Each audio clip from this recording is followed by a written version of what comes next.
The midnight cry, the bridegroom's return. After completing the bridal chamber, the Jewish groom would prepare to claim his bride.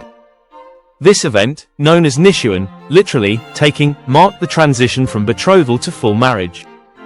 Unlike modern weddings with their preset dates, the exact timing of the groom's coming remained somewhat flexible, depending on when his father determined the preparations were complete.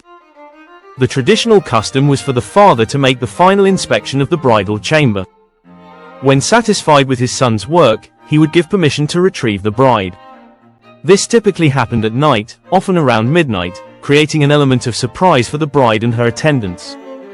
Jesus referenced this tradition when speaking of his return, but about that day or hour no one knows, not even the angels in heaven, nor the Son, but only the Father.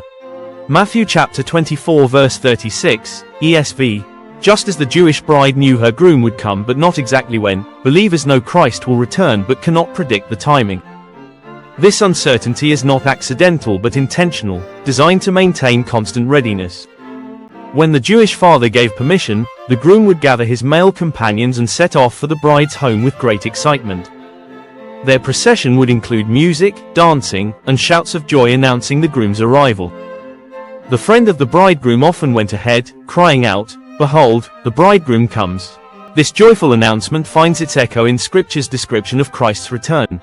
For the Lord himself will descend from heaven with a cry of command, with the voice of an archangel, and with the sound of the trumpet of God.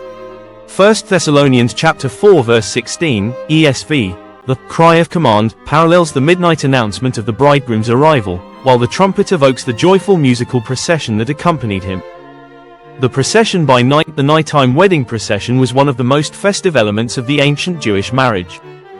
Friends and family would join the groom, carrying torches and oil lamps to light the way through darkened streets.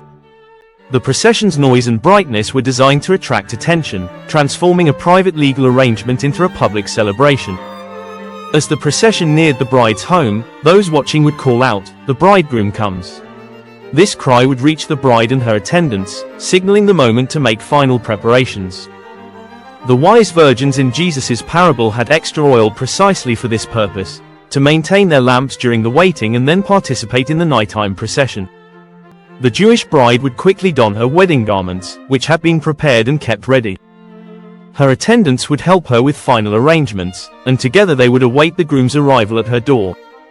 When he appeared, he would claim her as his wife, and the entire party would return in procession to the groom's home, where the marriage feast awaited.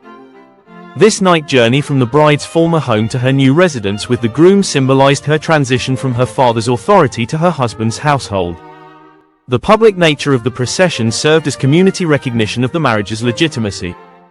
Scripture employs this processional imagery when describing the rapture. Then we who are alive, who are left, will be caught up together with them in the clouds to meet the Lord in the air, and so we will always be with the Lord. 1 Thessalonians chapter 4 verse 17, ESV. The Greek word for meeting, apantesis, specifically denoted going out to meet a dignitary and then escorting him back to the city, precisely the pattern of the bridal procession. The church goes forth to meet Christ and then accompanies him to the prepared dwelling place. The unexpected hour, a distinctive feature of the Jewish wedding, was the unexpected timing of the groom's arrival. Though the bride knew approximately when to expect her groom, after the betrothal period of about a year, the exact day and hour remained unknown to her. This uncertainty created an atmosphere of constant readiness and anticipation.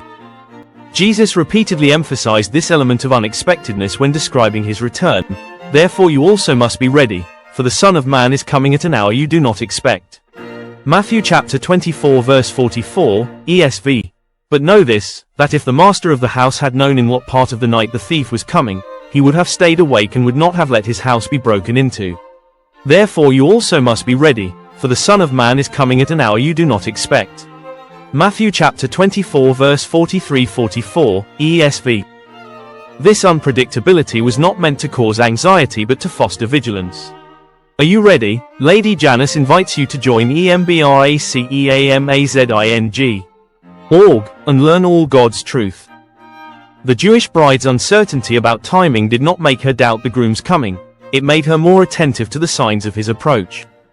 Similarly, believers are not told to predict Christ's return but to live in constant readiness for it. The ancient Jewish wedding traditions and the coming of Christ.